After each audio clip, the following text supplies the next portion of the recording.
Assalamualaikum warahmatullahi wabarakatuh.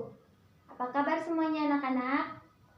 Nah, silakan kalian mengisi daftar hadir di forum yang Ibu sudah kirimkan sebelumnya. Sebelum kita memulai pelajaran hari ini, marilah kita berdoa. Berdoa mulai. Nah, sebelum kita mulai pelajaran, Ibu mau tanya.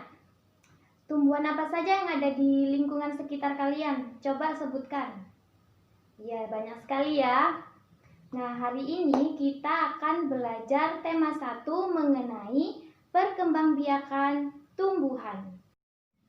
Perkembangbiakan tumbuhan terbagi atas 2. Yang pertama secara generatif dan yang kedua secara vegetatif. Nah, yang dimaksud dengan generatif itu yaitu perkembangbiakan makhluk hidup yang terjadi melalui perkawinan atau penyerbukan. Yang dimaksud dengan perkawinan di sini yaitu bertemunya sel betina dan sel jantan sehingga nantinya akan mengalami penyerbukan. Sedangkan secara vegetatif yaitu perkembangbiakan makhluk hidup yang terjadi tanpa perkawinan atau penyerbukan. Nah, secara vegetatif ini terbagi atas 2. Yang pertama vegetatif alami dan vegetatif buatan. Vegetatif alami yaitu makhluk hidup tumbuh baru terbentuk tanpa bantuan manusia. Sedangkan vegetatif buatan yaitu makhluk hidup tumbuhan baru terbentuk dengan bantuan manusia. Vegetatif alami terbagi atas yang pertama ada membelah diri. Nah, di mana tumbuhan tingkat rendah berkembang biak dengan membelah diri, terdiri atas 1 sel. Yang kedua ada spora, yaitu berbentuk seperti biji yang sangat kecil. Akan tetapi spora ini tidak bisa dilihat dengan mata telanjang, melainkan menggunakan mikroskop.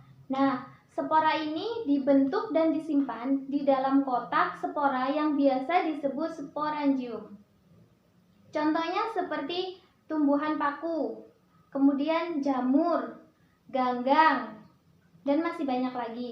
Kemudian ada apa lagi? Ya, akar tinggal atau rizoma.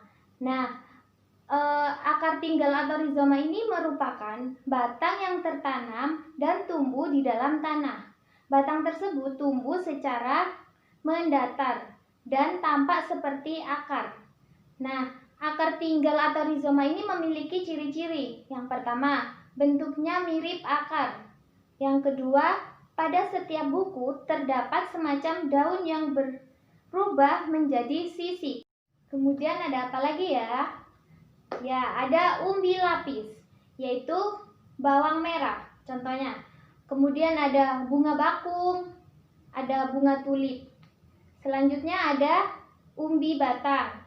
Nah, umbi batang ini contohnya seperti umbi jalar dan kentang. Kemudian ada umbi akar. Umbi akar ini memiliki ciri-ciri. Yang pertama, umbi tidak berbuku-buku. Kemudian tidak mempunyai kuncup dan daun. Yang ketiga, tidak mempunyai tunas. Contohnya seperti bunga dahlia dan wortel. Selanjutnya ada geragi, yaitu pada bagian bawah geragi muncul akar serabut. Kemudian ada tunas. Nah, tumbuhan dikatakan berkembang biak secara tunas apabila tumbuhan tersebut muncul tunas dari induknya dan menjadi tumbuhan baru. Contohnya seperti pohon pisang. Itu tadi adalah cara perkembangbiakan secara vegetatif alami. Nah, sekarang cara perkembangbiakan secara vegetatif buatan, yaitu dengan cara bantuan manusia ya anak-anak. Vegetatif buatan ini. Cara perkembangbiakan secara vegetatif buatan. Yang pertama ada cangkok. Kemudian yang kedua ada stek. Nah, stek ini dilakukan dengan cara menanam bagian tertentu tumbuhan tanpa menunggu tumbuhnya akar. Stek ini bisa dilakukan dengan 2 cara, yaitu stek di batang dan stek di daun. kemudian ada runduk, ada juga menempel atau biasa disebut okulasi. Nah, okulasi adalah cara pembudidayaan tanaman dengan menempelkan tunas dari dua tanaman yang sejenis, tetapi berbeda sifatnya. Nah, cara perkembangbiakan vegetatif buatan ini memiliki keuntungan. Yang pertama, cepat memberikan hasil jika dibandingkan dengan kita menanam bijinya. Kemudian, sifat tumbuhan baru sama persis dengan sifat tumbuhan induknya. Ada keuntungan, tentunya ada juga kerugian. Nah, kerugian dari perkembangbiakan vegetatif buatan ini yaitu tumbuhan yang diperbanyak secara vegetatif buatan tidak memiliki akar tunggang, sehingga tumbuhan tersebut akan mudah tumbang.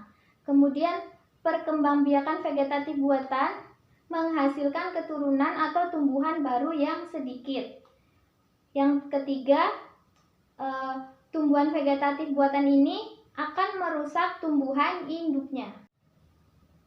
Kemudian ada cara perkembangbiakan secara generatif. Nah, apakah masih ada yang ingat bagaimana cara perkembangbiakan secara generatif? Nah, iya, perkembangbiakan secara generatif yaitu perkembangbiakan yang terjadi karena adanya sel betina dan sel jantan bertemu atau peristiwa jatuhnya serbuk sari ke atas kepala putik. Kemudian penyerbukan akan diikuti oleh pembuahan. Yang pertama ada bagian-bagian bunga, yaitu ada tangkai bunga, di mana bagian bunga yang menghubungkan bunga dengan batang. Kemudian ada dasar bunga, di mana bagian ujung tangkai bunga yang agak membesar. Kemudian ada mahkota, ada benang sari yaitu alat kelamin jantan, kemudian ada putik yaitu alat kelamin betina, dan yang terakhir ada penyerbukan atau pembuahan. Nah, di mana peristiwa jatuhnya serbuk sari ke atas kepala putik. Cara-cara penyerbukan terbagi atas 4. Yang pertama ada penyerbukan sendiri, kemudian ada penyerbukan tetangga, kemudian ada penyerbukan silang, dan penyerbukan bastar. Nah, ada yang tahu bagaimana penyerbukan sendiri itu? Ya, penyerbukan sendiri apabila serbuk sari dari satu bunga jatuh ke kepala putik bunga itu sendiri. Kemudian penyerbukan tetangga apabila serbuk sari dari satu bunga jatuh ke kepala putik bunga lain tetapi masih dalam satu tumbuhan. Kemudian penyerbukan silang, yaitu apabila serbuk sari dari putik bunga lain yang tidak satu tumbuhan tetapi masih satu jenis tumbuhan. Yang keempat, penyerbukan bastar, yaitu apabila serbuk sari dari satu bunga jatuh ke kepala putik bunga lain yang sejenis namun variasinya berbeda. Kemudian ada perantara penyerbukan, yaitu ada hewan, khususnya pada hewan serangga, kemudian ada angin, kemudian ada air, dan ada manusia.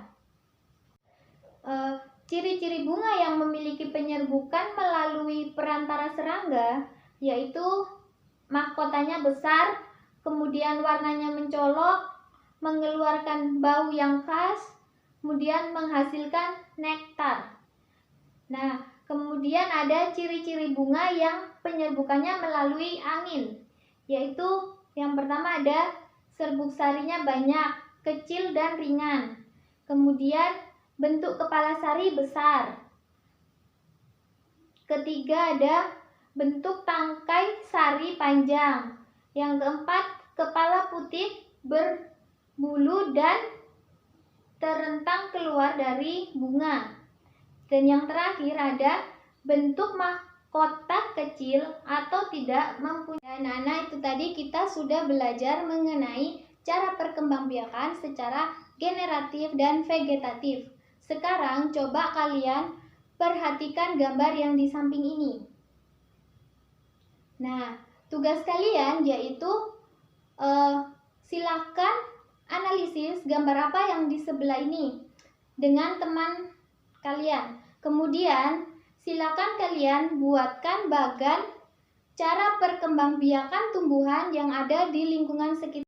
Nah, anak-anak, jangan lupa kalian tuliskan kesimpulan materi apa saja yang kalian dapatkan pada hari ini.